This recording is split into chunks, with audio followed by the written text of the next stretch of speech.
നീതിക്ക് ന്യായത്തിനും നിയമത്തിനും ഒപ്പം നിന്നതിൻ്റെ പേരിൽ ഒരു ജഡ്ജി ഇംപീച്ച് ചെയ്യണമെന്നാണ് പറയുന്നത്. വളരെ വിചിത്രമാണല്ലോ, മദ്രാസ് ഹൈക്കോടതിയിലെ ഒരു ജഡ്ജിയെ. GR സ്വാമിനാഥൻ അല്ലേ? സ്വാമിനാഥൻ്റെ കോടതിയിൽ ഇന്നലെ നടന്നൊരു സംഭവം പറഞ്ഞിട്ട് പറയാം. സ്വാമിനാഥൻ ഇന്നലെ കോടതിയലക്ഷ്യ കേസെടുത്ത് തമിഴ്നാട് ADGP ലോ ആൻഡ് ഓർഡറും ചീഫ് സെക്രട്ടറിയും കേന്ദ്ര ആഭ്യന്തര വകുപ്പിനെയും കക്ഷി ചേർത്തു. എന്നിട്ട് അവരോട് ഡിസംബർ 17-ാം തീയതി കോടതിയിൽ ഹാജരാവണം എന്ന് പറഞ്ഞു. ഡിസംബർ 1-ാം തീയതി 3-ാം തീയതിയും ജസ്റ്റിസ് GR സ്വാമിനാഥൻ ഉത്തരവിട്ടു, തിരുപ്പറൻകുன்றത്തെ ദീപത്തൂണിൽ വിളക്ക് കൊളുത്തണം എന്ന് ഉത്തരവിട്ടിട്ട് സംസ്ഥാന പോലീസും സംസ്ഥാന ചീഫ് സെക്രട്ടറിയും ഭരണകൂടവും ആ കോടതിയുടെ ഉത്തരവ് നടപ്പാക്കിയില്ല. അതേ തുടർന്ന് കോടതിയലക്ഷ്യ കേസെടുത്തു. കോടതിയലക്ഷ്യ കേസിനെ ചലഞ്ച് ചെയ്തുകൊണ്ട് അവർ ഡിവിഷൻ ബെഞ്ചിൽ പോയപ്പോൾ ഡിവിഷൻ ബെഞ്ച് പറഞ്ഞു അങ്ങനൊന്നുമില്ല, കോടതിയലക്ഷ്യമുണ്ട്, കേസ് തുടരും എന്ന് പറഞ്ഞു. ഇപ്പോൾ പ്രത്യേക അനുമതി ഹർജി SLP സുപ്രീം കോടതി കൊടുത്തിരിക്കുകയാണ്. സുപ്രീം കോടതി മെൻഷൻ ചെയ്യാനുള്ള നീക്കം ആദ്യത്തെ ദിവസം തന്നെ എടുപ്പിക്കാനുള്ള നീക്കം പരാജയപ്പെട്ടു. ഇപ്പോൾ മനു അഭിഷേക് സിംഗ്വി എന്ന് പറഞ്ഞ കോൺഗ്രസ്സുകാരുടെ പ്രിയപ്പെട്ട വക്കീലാണ് തമിഴ്നാട് സർക്കാരിന് വേണ്ടി ഹാജരാകുന്നത്. അപ്പോൾ ഇന്നലെ കേസെടുത്തപ്പോഴത്തേക്ക് ഈ കണ്ടംപ്റ്റ് കേസിൽ അവിടുത്തെ DCP ആയ ഇനിഗോ ദിവ്യൻ എന്ന് പേര് കേട്ടത് പെന്തക്കോസുകാരനാണോ എന്ന് സംശയം. അയാളെ കൂടെ പ്രതി എടുത്തിട്ട് കോടതി പറഞ്ഞു, അതായത് സർക്കാർ ഉദ്യോഗസ്ഥന്മാർ ഒരു കോടതി ഉത്തരവിട്ടാൽ മുകളിൽ നിന്ന് ചില സാറന്മാരെ വിളിച്ച് ഫോണിൽ പറയും അത് ചെയ്യേണ്ടെന്നൊക്കെ. അതല്ല കേൾക്കേണ്ട, കോടതി ഉത്തരവുണ്ട്, കോടതി ഉത്തരവ് നടപ്പാക്കണം. ഞാനിവിടെ ഈ കസേരയിൽ ഇരിക്കുന്നത്, ഹൈക്കോടതി ജഡ്ജി എന്ന കസേരയിൽ ഇരിക്കുന്നത് എൻ്റെ പിതാവെ ഇവർ ചെയ്യുന്നത് എന്താണെന്ന് ഇവർ അറിയുന്നില്ല, അതുകൊണ്ട് ഇവരോട് ക്ഷമിക്കണമേ എന്ന് പറയാനല്ല എന്ന് വളരെ കാർക്കശ്യത്തോടെ പറഞ്ഞു. ഇതൊന്നും വാർത്തയല്ല. ഇപ്പോൾ 107 MP-മാർ പ്രിയങ്ക ഗാന്ധി, ഖാർഗെ, അഖിലേഷ് യാദവ്, കനിമൊഴി, TR ബാലു ഉൾപ്പെടെയുള്ള എല്ലാവരും ഈ ജഡ്ജിയെ ഇംപീച്ച് ചെയ്യണമെന്ന് സ്പീക്കർ ഓം ബിർളയ്ക്ക് നോട്ടീസ് കൊടുത്തിരിക്കുക. എന്താ ഈ ജഡ്ജി ചെയ്തത്? അവിടെ മുരുകൻ്റെ ക്ഷേത്രമായ മുരുകൻ്റെ 6 പടയ വീടുകളിൽ ഏറ്റവും പ്രധാനപ്പെട്ട ക്ഷേത്രമൊന്നായ ദേവയാനിയെ വിവാഹം നടന്ന തിരുപ്പറൻകുன்றம் എന്ന് പറയുന്ന മലയിലെ ദീപത്തൂണിൽ വിളക്ക് കൊളുത്താൻ വിശ്വാസികൾക്ക് അനുവാദം നൽകി. തമിഴ്നാട് സർക്കാർ അതിനെ തടഞ്ഞപ്പോൾ കേന്ദ്രസേനയെ വിളിച്ച് CISFൻ്റെ സംരക്ഷണയോടെ ആ വിധി നടപ്പാക്കാൻ പറഞ്ഞു. വിധി അങ്ങനെ ദീപം കൊളുത്തി. അപ്പോൾ അതിനെന്താ കുഴപ്പം എന്ന് ചോദിച്ചാൽ അതിന് കുഴപ്പം, അത് ഇസ്ലാമിക ശക്തികൾക്ക് ഇഷ്ടപ്പെട്ടില്ല. മുസ്ലിമുകൾക്ക് ഇഷ്ടപ്പെട്ടില്ലെങ്കിൽ അങ്ങനെ വിളക്ക് കൊളുത്താനും ഹിന്ദുക്കൾ ആരാധന നടത്താനും പാടില്ല എന്നാണ് ഈ രാജ്യത്തെ നിയമം. കാരണം ഇന്ത്യ ശരീഅത്ത് രാജ്യമാണല്ലോ, ഇസ്ലാമിക രാജ്യമായി മാറിക്കൊണ്ടിരിക്കുകയാണല്ലോ. കോൺഗ്രസ് എന്ന് പറഞ്ഞ പാർട്ടി മുസ്ലിമാണ്. കോൺഗ്രസ് എന്നാൽ മുസ്ലിം എന്നാൽ കോൺഗ്രസ് എന്ന് വടക്കേ ഇന്ത്യയിൽ പലപ്പോഴും പ്രിയങ്ക ഗാന്ധി ഉൾപ്പെടെയുള്ള ആളുകൾ, ഖാർഗെ ഉൾപ്പെടെയുള്ള ആളുകൾ പരസ്യമായി പറയുന്നുണ്ട്. അപ്പോൾ മുസ്ലിമുകളുടെ വികാരം വ്രണപ്പെട്ടു. ഹിന്ദുവിൻ്റെ ഭൂമിയിൽ, ഹിന്ദുവിൻ്റെ ക്ഷേത്രത്തിൽ മുരുകൻ്റെ കാർത്തിക ദീപം കൊളുത്താൻ സമ്മതിക്കുമോ? ഇസ്ലാം എന്തെങ്കിലും പറഞ്ഞാൽ ഇന്ത്യയിൽ മുസ്ലിമുകൾക്കൊരു വീറ്റോ പവറുണ്ട്. നമ്മളെല്ലാം ജീവിക്കുന്നതിനല്ല, നമ്മൾ അങ്ങനെ പറഞ്ഞാൽ മുസ്ലിമുകൾക്ക് എന്ത് തോന്നും എന്നുള്ള ഒരു ജാള്യതയോടെയാണ് ഇന്ത്യയിലെ 100 കോടിയിൽ പരം ഹിന്ദുക്കൾ ജീവിക്കുന്നത്. അങ്ങനെ ജീവിച്ചാൽ മതിയെന്ന് സർക്കാരും പറയുകയാണ്. ഇപ്പോൾ നമ്മളീ പറയുമ്പോൾ തിരുപ്പറൻകുன்றത്തെക്കുറിച്ച് പറയുമ്പോൾ അവിടെ സിക്കന്ദർ മല എന്നപ്പോൾ ഇതിൻ്റെ പേര് മാറ്റണമെന്ന് ആവശ്യപ്പെട്ട് മുസ്ലിം സംഘടനകൾ ഹൈക്കോടതി പോയിരുന്നു.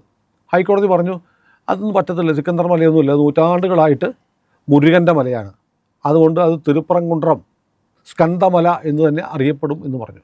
അപ്പോൾ ഇതിനൊരു ചരിത്രമാണ്. ഈ ചരിത്രം എന്ന് പറയുമ്പോൾ നമ്മൾ ഈ മുരുകൻ്റെ വിശേഷമൊന്നുമല്ല ഞാൻ പറഞ്ഞത്, ഞാനിത് ചരിത്രം, ഈ സംഭവങ്ങളുടെ ഒരു ചരിത്ര പശ്ചാത്തലം പറഞ്ഞു തരാം. മുഹമ്മദ് ബിൻ തുഗ്ലക്കിനെ കേട്ടിട്ടുണ്ടല്ലോ, ഇന്ത്യ ആക്രമിച്ച് കീഴടക്കിയ വിദേശ ഭരണാധികാരിയാണ്, കൊള്ളക്കാരനാണ്. നമ്മുടെ ക്ഷേത്രങ്ങൾ തകർക്കാൻ, നമ്മുടെ സംസ്കാരത്തെ നശിപ്പിക്കാൻ വേണ്ടി ഇന്ത്യയിലേക്ക് വന്ന നശീകരണ സ്വഭാവമുള്ള ഒരു മൃഗമായിരുന്നു തുഗ്ലക്കിൻ്റെ പരിഷ്കാരങ്ങൾ നമുക്ക് കേട്ടിട്ടുണ്ടല്ലോ. കാട്ടറബിയായ മണ്ടൻ. അവൻ കാട്ടറബി കറക്റ്റ്. അങ്ങോട്ട് വന്നിട്ട് ഈ രാജ്യം കൊള്ളയടിക്കാൻ വന്നവനാണ്. അവൻ എന്നിട്ട് വടക്കേ ഇന്ത്യയിൽ അധികാരം സ്ഥാപിച്ചു. മധുരയിൽ ഇയാളൊരു ഗവർണറെ അയച്ചു മധുരയിലേക്ക്. ആ ഗവർണറുടെ പേര് ജലാലുദ്ദീൻ ഖാൻ എന്നായിരുന്നു. അവിടെ ഗവർണറെ അയച്ചപ്പം തുഗ്ലക്ക് അവിടെ ഇങ്ങനെ സ്വപ്ന ലോകത്ത് ഇന്ത്യക്കാരൻ്റെ ഭാരതീയൻ്റെ സ്വത്തുക്കൾ മുഴുവൻ കവർന്നെടുത്ത് അവൻ്റെ സ്ത്രീകളെയൊക്കെ നശിപ്പിച്ച് അങ്ങനെ മദ്യത്തിലും മധുരയിലും മുങ്ങി നടക്കുമ്പോൾ ഈ ജലാലുദ്ദീൻ ഖാൻ ചോദിച്ചു, മധുരയിലിപ്പം ഗവർണറല്ലേ, തുഗ്ലക്ക് അവിടെ ഇരിക്കട്ടെ, ഞാനങ്ങ് സുൽത്താനായേക്കാന്ന് പറഞ്ഞു. പുള്ളി അങ്ങനെ മധുര സുൽത്താനായി കഴിഞ്ഞപ്പോൾ അങ്ങനെ തോന്നി ഞാനിപ്പോൾ മധുര സുൽത്താനായിട്ട്. ഇപ്പോൾ മധുരയിൽ മധുര മീനാക്ഷി ക്ഷേത്രം ഇരിക്കുന്നു, അപ്പുറത്ത് ശ്രീരംഗമുണ്ട്, ചിദംബരമുണ്ട്. ഞാൻ ഭരിക്കുമ്പോൾ ഹിന്ദുവിൻ്റെ പേരിൽ വിഗ്രഹാരാധനയാണ്, എല്ലാ ക്ഷേത്രങ്ങളും ആക്രമിച്ചു, ക്ഷേത്രങ്ങളൊക്കെ അടപ്പിച്ചു. പറഞ്ഞാൽ നിങ്ങൾ വിശ്വസിക്കില്ല പ്രിയപ്പെട്ട പ്രേക്ഷകരെ. ചിദംബരം, ശ്രീരംഗം, മധുര മീനാക്ഷി ക്ഷേത്രം ഉൾപ്പെടെയുള്ള ക്ഷേത്രങ്ങൾ കാട് പിടിച്ച് കാടിനുള്ളിലായിപ്പോയി. കാട് കയറിപ്പോയി, ക്ഷേത്രാരാധന നടന്നില്ല. ഇയാളുടെ മകളെ നമ്മൾ കേട്ടിട്ടില്ലേ, വലിയ സഞ്ചാരിയായ ഫാഹിയാനെക്കുറിച്ചും ഒക്കെ കേട്ടിട്ടുണ്ട്. അതുപോലെ ഇബ്നു ബത്തൂത്ത എന്ന് പറയുന്ന ഒരു സഞ്ചാരി ഉണ്ടായിരുന്നു. ഇബ്നു ബത്തൂത്ത ആണ് ഇയാളുടെ മകളെ കല്യാണം കഴിച്ചിരുന്നത്. ഈ ഇബ്നു ബത്തൂത്ത അങ്ങനെ ഇയാളുടെ സുൽത്താൻ്റെ മകളെ കെട്ടിയ ഇബ്നു ബത്തൂത്ത തൻ്റെ പുസ്തകത്തിൽ സഞ്ചാരക്കുറിപ്പുകൾ എഴുതി വെച്ചു, മധുരയിൽ ഞാൻ കണ്ട കാഴ്ചകൾ എന്താണെന്നറിയാമോ, പുരുഷന്മാരായ ഹിന്ദുക്കളെയൊക്കെ വിളിച്ചിട്ട് ശൂലത്തിൽ തറയ്ക്കും, സ്ത്രീകളാണെങ്കിൽ കരുത്ത് വെട്ടും. അങ്ങനെയുള്ളൊരു ഭരണമാണ് ഈ സിക്കന്ദർ ഷായുടെ നേതൃത്വത്തിൽ മധുരയിൽ നടന്നുകൊണ്ടിരുന്നത്. ഇങ്ങനെ ഹിന്ദുക്കളെ ആകെ കൊന്നൊടുക്കുന്നത് കണ്ട് മനം നൊന്ത വിജയനഗര സാമ്രാജ്യം തീരുമാനിച്ചു ഇതതിന് അറുതി വരുത്തണം എന്ന് തീരുമാനിച്ചിട്ട് കുമാരകമ്പണ്ണ വലിയൊരു സൈന്യവുമായിട്ട് മധുരയിലേക്ക് വന്നു. മധുരയിലേക്ക് വന്ന് യുദ്ധം ചെയ്തു. സിക്കന്ദർ ഷാ തോറ്റിട്ട് ഇയാൾ ഈ നരാധവൻ നരഭോജിയായ ഇസ്ലാമിക തീവ്രവാദി അവൻ ഈ തിരുപ്പറംകുണ്ട്രം മലയുടെ മുകളിൽ കയറി വിളിച്ചു. തിരുപ്പറംകുണ്ട്രം മലയുടെ മുകളിൽ ഇയാൾ അവിടെ ഒരു പാറയുടെ ഇരിക്കുമ്പോൾ ഇയാളെ ആരോ മലയുടെ മുകളിൽ വെച്ച് കൊന്നു കഴിഞ്ഞപ്പോൾ കുറേ കാലം കഴിഞ്ഞപ്പോഴത്തേക്ക് അങ്ങനെ ഒരുത്തന്നെ അവിടെ ചത്തല്ലോ എന്ന് കഴിഞ്ഞ് കുറേ ആളുകൾ ഇവൻ്റെ കുറേ ആളുകൾ ഈ ഹിന്ദുക്കളെ കൊന്നു കൊല വിളിച്ച് വേട്ടയാടി കിരാതഭരണം നടത്തിയ ഈ സിക്കന്ദറിൻ്റെ ഒരു സ്മാരകം പോലെ ഒരു ശവകുടീരം അവിടെ ദർഗയുണ്ടാക്കി. അപ്പോൾ അത് കേസായി. എന്നിട്ട് ഇവർ സിക്കന്ദർ മല അത് വിളിക്കാൻ തുടങ്ങി. അവൻ ആരാണെന്നറിയോ? ഇതാ സന്യാസിയല്ല, സൂഫിയല്ല, ഒന്നുമല്ല. ഒരു നീചൻ, ഒരു കശ്മലൻ, ഒരു ക്രൂരൻ, ബാബറെ പോലെ, ഹുമയൂണിനെ പോലെ, ഔറംഗസേബിനെ പോലെ, തുഗ്ലക്കിനെ പോലെ ഒരു നരാധവനായ മനുഷ്യ മൃഗം. അവന് വേണ്ടിയിട്ട് ഒരു കല്ലറ അവിടെ ഉണ്ടാക്കിയിട്ട് അന്ന് തൊട്ട് അവർ പറയാൻ തുടങ്ങി ഇത് സിക്കന്ദർ മലയാണ് എന്ന് പറയും. അങ്ങനെ ബ്രിട്ടീഷുകാർ ഭരിക്കുന്ന സമയത്ത് അന്നത്തെ സുപ്രീം കോടതിക്ക് പകരമുണ്ടായിരുന്ന പ്രിവ്യൂ കൗൺസിൽ വരെ കേസ് പോയി. പ്രിവ്യൂ കൗൺസിൽ പറഞ്ഞു ഇത് ആയിരക്കണക്കിന് വർഷങ്ങളായിട്ട് ഹിന്ദുക്കൾ ആരാധിച്ചു കൊണ്ടിരിക്കുന്നതാണ് ഈ മല, അതുകൊണ്ട് ഇത് സ്കന്ദമല തന്നെയാണ്, ഇത് സിക്കന്ദർ മലയൊന്നുമല്ല. പിന്നെ നിങ്ങൾ അവിടെ നുഴഞ്ഞു കയറി കുറച്ച് സ്ഥലം പിടിച്ചെടുത്തല്ലോ, അതുകൊണ്ട് അത് കയ്യേറ്റമാണ്, കുടികിടപ്പായിട്ട് നിങ്ങൾക്ക് തന്നേക്കാം എന്ന് പറഞ്ഞ് ഒരു ചെറിയൊരു പോർഷൻ ഇവർക്ക് കൊടുത്തു. ഒട്ടകത്തിന് തല കൊടുക്കുന്ന പോലെയാണ്.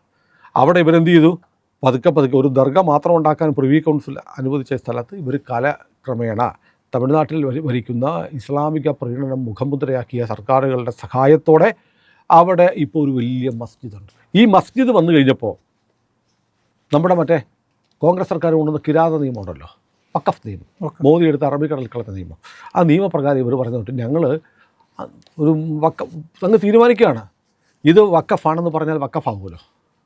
അതുകൊണ്ട് ഇവരവിടുത്തെ രാമനാഥപുരം MLA MP ഉൾപ്പെടെയുള്ള ആളുകൾ എല്ലാം ചേർന്നിട്ട് ഇത് സിക്കന്ദർ മല വഖഫാണ് എന്നൊക്കെ പ്രഖ്യാപിച്ചു. എന്നിട്ട് അളന്നിരിച്ച് വഖഫായിട്ട് പ്രഖ്യാപിച്ചാൽ അളക്കണമെന്നുണ്ട്. എന്നിട്ട് MLA MP കൂടെ ചേർന്ന് സിക്കന്ദർ മല ആണ് എന്ന് പറഞ്ഞ് തിരുപ്പറംകുണ്ട്രം മൊത്തത്തിലും അളന്നു. അതിനെതിരെ വീണ്ടും ഹൈക്കോടതിയിൽ കേസ് വന്നപ്പോൾ വലിയ സംഘർഷമുണ്ട്. എന്നിട്ട് മാത്രമല്ല ഇവരുടെ അവകാശം സാധിക്കാൻ വേണ്ടിയിട്ട് ചില ആടുകളുമായി ഈ മലയുടെ മുകളിലേക്ക് പോയി ആടിനെ വെട്ടണം, എന്നിട്ട് അവിടെ നിന്ന് മാംസാഹാരം കഴിക്കണമെന്നൊക്കെ പറഞ്ഞു. കഴിഞ്ഞ വർഷം മധുരയിൽ വലിയ സംഘർഷമുണ്ടായി. BJP, RSS, വിശ്വ ഹിന്ദു പരിഷത്ത് എല്ലാം പ്രക്ഷോഭമായിട്ടിറങ്ങി. അവസാനം ഹൈക്കോടതിയിൽ കേസെത്തിയപ്പോൾ ഹൈക്കോടതി പറഞ്ഞു ഇത് സിക്കന്ദർ മലയൊന്നുമല്ല, ഇത് തിരുപ്പറംകുണ്ട്രം തന്നെയാണ്, അവിടെ സിക്കന്ദർ മല എന്ന് പേരൊന്നും വെക്കാൻ പറ്റത്തില്ല. ഒരു വനിതാ ജഡ്ജി ബാനു എന്ന് പറയുന്ന ജസ്റ്റിസ് ബാനു മാത്രം വിയോജിച്ചു. സിക്കന്ദർ മല എന്ന് വെച്ച് പേര് വെച്ചാൽ എന്താ, അവിടെ മുസ്ലിങ്ങൾ ഇറച്ചി വെട്ടിയാൽ എന്താ, അത് കറി വെച്ച് കഴിച്ചാൽ എന്താണെന്നൊക്കെ ചോദിച്ചെങ്കിലും ബാക്കി 2 ജഡ്ജിമാർ ഭൂരിപക്ഷത്തോടെ പറഞ്ഞു. ആ ജഡ്ജി ഇപ്പോൾ കേരള ഹൈക്കോടതിയിലേക്ക് ട്രാൻസ്ഫർ ചെയ്തിട്ടുണ്ട്. രണ്ട് ജഡ്ജിമാർ പറഞ്ഞു ഭൂരിപക്ഷം വിധി വന്നത് പറ്റില്ല, ഇത് തിരുപ്പറംകുണ്ട്രം സ്കന്ദമല തന്നെയാണെന്ന് പറഞ്ഞു. അങ്ങനെ ആ പ്രശ്നം തീർന്നിരിക്കുകയാണ്. ഇപ്പോൾ ഈ തൃക്കാർത്തിക വന്നപ്പോൾ അവിടുത്തെ ദീപത്തൂണിരിക്കുന്നത് എവിടെയാണെന്നറിയോ? ദീപത്തൂണിരിക്കുന്നത് അമ്പലത്തിൻ്റെ പ്രോപ്പർട്ടിയിൽ, മറ്റവന് കുടികിടപ്പ് കിട്ടിയ സ്ഥലത്തല്ല. അവിടെ വിളക്ക് കത്തിച്ചാൽ ഞങ്ങളുടെ വിശ്വാസങ്ങൾക്കെതിരാണ് എന്നാണ് മുസ്ലിങ്ങളുടെ വാദം. അതായത് നൂറ്റാണ്ടുകളായി ബ്രിട്ടീഷ് കാലത്ത് തന്നെ നിയമാനുസൃതം ഹിന്ദുക്കളുടെയാണ് എന്ന് കണ്ടെത്തിയ ഭൂമിയിൽ ഒരു വിളക്ക് കൊളുത്തണമെങ്കിൽ ആരുടെ അനുവാദം വേണം? മുസ്ലിങ്ങളുടെ അനുവാദം വേണം.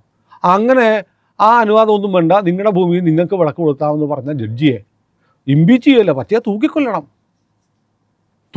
വേണ്ടത്. തൂക്കിയല്ല, പിടിച്ച് നിർത്തിയിട്ട് കൈയും കാലും വെട്ടി 2 വശത്തേക്ക് എറിയണം, മറ്റേ ജോസഫ് മാഷിൻ്റെ വെട്ടിയതുപോലെ. അങ്ങനെയാണ് വേണ്ടത്. കാരണം ഇന്ത്യ ഇസ്ലാമിക രാജ്യമല്ലേ. അപ്പോൾ ശരിയായ നിയമം നടപ്പാക്കണം. കാരണം ശരിയായ നിയമം നടപ്പാക്കണം എന്നാണല്ലോ DMK പറയുന്നത്. ഡി എം കെയുടെ കൂടെ കോൺഗ്രസ് ഉണ്ട്, ഡി എം കെയുടെ കൂടെ കമ്മ്യൂണിസ്റ്റ് പാർട്ടിയുണ്ട്, ഡി എം കെയുടെ കൂടെ കമ്മ്യൂണിസ്റ്റ് പാർട്ടിയിൽ CPI ഉണ്ട്, CPM ഉണ്ട്, SUCI ഉണ്ട്, SDPI ഉണ്ട്, മറ്റേ മുസ്ലിം ലീഗ് ഉണ്ട്. എല്ലാവരും ചേർന്ന് പറയുകയാണ് ഹിന്ദുവിൻ്റെ ഭൂമിയിൽ ഹിന്ദു എന്തിനാണ് വിളക്ക് കൊളുത്തുന്നത്, അത് മതസൗഹാർദ്ദം തകർക്കും. എങ്ങനെയുണ്ട്? അപ്പോൾ ഹിന്ദു നാളെ പറയാൻ പോകുന്നത് എൻ്റെ തൊട്ടടുത്ത് ഒരു ഹിന്ദു താമസിക്കുന്നു, അവൻ്റെ വീട്ടിൽ വിളക്ക് കൊളുത്തിയാൽ കാർത്തിക വിളക്ക് എൻ്റെ മുസ്ലിമിൻ്റെയും ഹിന്ദുവിൻ്റെയും വീട് അടുത്തടുത്താണ്, ഒരേ മതിലാണ്, എൻ്റെ മതിലിൻ്റെ ഇപ്പുറത്ത് വരെ അവൻ വിളക്ക് കൊളുത്തിയാൽ എൻ്റെ വിശ്വാസം തകരും എന്നൊരു ഒരു ഹിന്ദുവിനെതിരെ ഒരു മുസ്ലിം കേസുമായി പോയാൽ ഇവിടുത്തെ സർക്കാർ പറയും ഹിന്ദു വിളക്ക് കൊളുത്തണ്ടെന്ന് പറയും.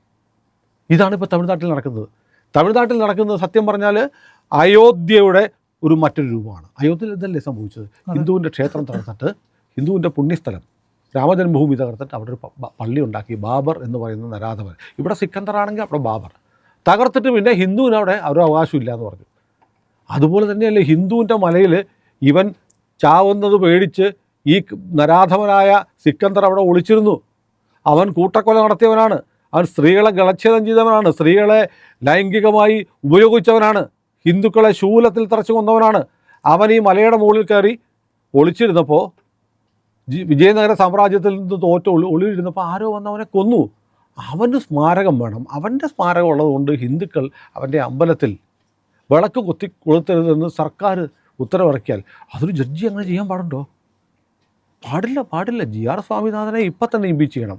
എനിക്ക് വളരെ ലജ്ജാകരമായിട്ട് തോന്നുന്നത് കമ്മ്യൂണിസ്റ്റ് പാർട്ടി CPM ഇതിൽ കൂടെ നിൽക്കുന്നതാണ്. കാരണം CPM അതിന് കൂടെ നിൽക്കണമല്ലോ. കാരണം അവർക്ക് കേരളത്തിൽ ശബരിമല തകർക്കണം, തമിഴ്നാട്ടിൽ മുരുകനെ തകർക്കണം. അത് ആ ഒരു അജണ്ടയുടെ ഭാഗമായിട്ട് ആണ് ഇപ്പം ഇന്ത്യയിലെ പ്രതിപക്ഷ കക്ഷികളെല്ലാം. അഖിലേഷ് യാദവ് ഉണ്ടായിരുന്നു കേട്ടോ. അഖിലേഷ് യാദവ് സകല പ്രതിപക്ഷ മുന്നണിയും ഇന്ത്യ മുന്നണിയിലെ എല്ലാവരും ചേർന്നിട്ടാണ് എല്ലാം ചേർന്നിട്ടാണ് ഇംപീച്ച്മെൻറ്റ് നോട്ടീസ് 107 പേർ ഒപ്പിട്ടിരിക്കുന്ന നോട്ടീസ് ഇപ്പോൾ പാർലമെൻറ്റ് സ്പീക്കർ കൊടുത്തിരിക്കുന്നത്. എന്തിനു വേണ്ടി? ഞാൻ ഒരിക്കൽ കൂടി പറയുന്നു, ഹിന്ദുവിന് നിയമപ്രകാരം ഹിന്ദുവിൻ്റേതാണെന്ന് അവകാശമുണ്ടെന്ന് പ്രിവ്യൂ കൗൺസിൽ വിധിച്ച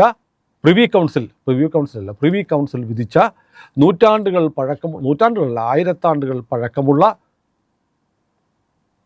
ഒരു മുരുകൻ്റെ ക്ഷേത്രത്തെ തകർക്കാൻ കൂട്ടുനിന്നില്ല. ഹിന്ദുവിന് നീതി കൊടുത്തു എന്നതാണ് ഈ ജഡ്ജി ചെയ്ത തെറ്റ്. അപ്പോൾ പ്രിവി കൗൺസിലിൻ്റെ എല്ലാ വിധികളും, ഞാൻ ഇടയ്ക്ക് പ്രിവ്യൂ കൗൺസിൽ എന്ന് പറഞ്ഞു തോന്നുന്നു, പ്രിവി കൗൺസിലിൻ്റെ വിധികളെല്ലാം സുപ്രീം കോടതി വിധി പോലെ ഇന്നും പരിഗണിക്കപ്പെടുന്നുണ്ട്. പല കേസുകളിലും citations privy council judgment cite ചെയ്ത് പറയാറുണ്ട്. പ്രിവി കൗൺസിൽ അസന്നിഗ്ധമായി പറഞ്ഞതാണ് ഇത് സ്കന്ദമലയാണ്. സ്കന്ദമലയൊക്കെ ആയിരിക്കും, എന്നാലും നിങ്ങളവിടെ വിളക്ക് കൊളുത്തണ്ടെന്ന് പറഞ്ഞു. കാരണം അപ്പുറത്ത് കുടികിടപ്പ് കിട്ടിയാൽ കാക്കാൻ ഇഷ്ടപ്പെടത്തില്ല എന്ന് പറയുന്നതിൻ്റെ യുക്തി എന്താണ്? ഈ രാജ്യത്ത് ഹിന്ദുക്കൾക്ക് ജീവിക്കാൻ പറ്റാത്ത അവസ്ഥയായിരിക്കുന്നു. അതിൻ്റെ ഒരു ഭാഗമാണ് ഹിന്ദുവിന് അനുകൂലമായി വിധി പറഞ്ഞ ഒരു ജഡ്ജിയെ പോലും ഈ രാജ്യത്ത് വെച്ചു വഴിക്കില്ല എന്ന് കോൺഗ്രസ് പറയുന്നു, CPM പറയുന്നു, CPI പറയുന്നു. DMK പിന്നെ പറഞ്ഞോട്ടെ, അവരങ്ങനത്തെ സ്വഭാവമുള്ളവരാണ്. അതെ.